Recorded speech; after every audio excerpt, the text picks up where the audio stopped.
Hey everybody, we are still in Module 7 and we've got something new, and you'll see that with the verb of do. And also in Start Here, when I go through tasks and procedures, I added the instructions for what you need to do for this portion of this module. So essentially, we've got this thing called a pet peeves theme reveal template, and I'm just going to show it to you really quickly and walk you through it. Some of you may have some additional questions, may make perfect sense for others of you, so hopefully this video helps. Basically, we are taking the next step. You've identified some really awesome pet peeves on your discussion board from part 1 of Module 7. And then now you're going to pick one. You're going to select one that you want to develop further into your pet peeves paper. If you want to do a completely new pet peeve, that is fine too. You'll just identify it here in the template.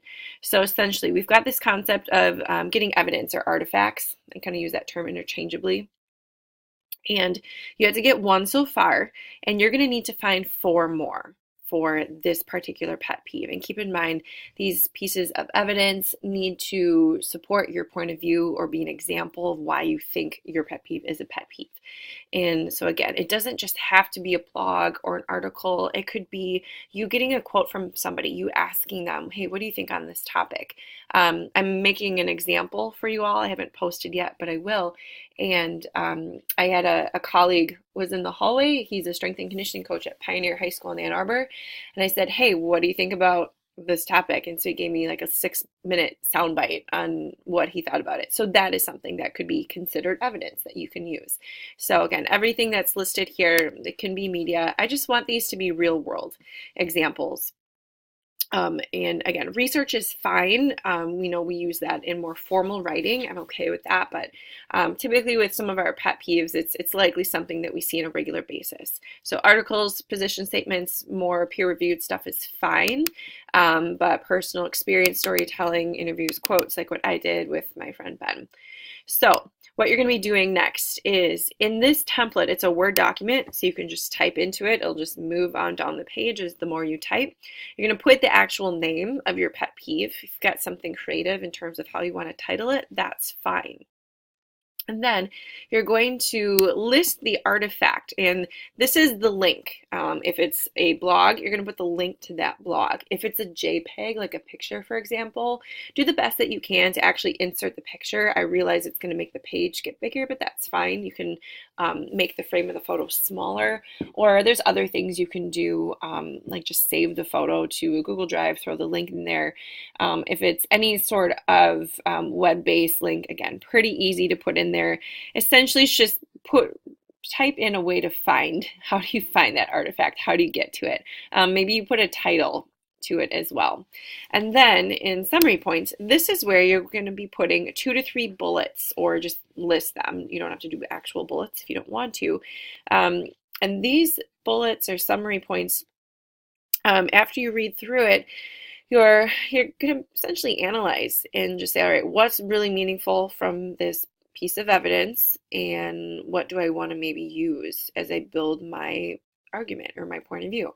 So you're putting those summary points there for each of your 5. After that, it's this next big question of what is your angle and really your take-home message. And from here, you're going to be typing in what are you actually going to be trying to support, to argue, whatever it is. Again, it's your point of view.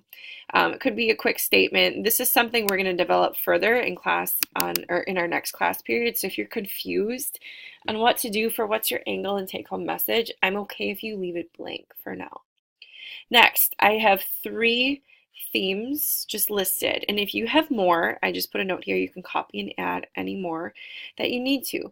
But from these summary points that you created from the different artifacts, you're going to be trying to come up with what fits together. What summary points maybe can be grouped into something that is consistent, or we use the word theme, a similar type of theme. And it's important to know these themes, these are not your artifacts, or they're not your pieces of evidence.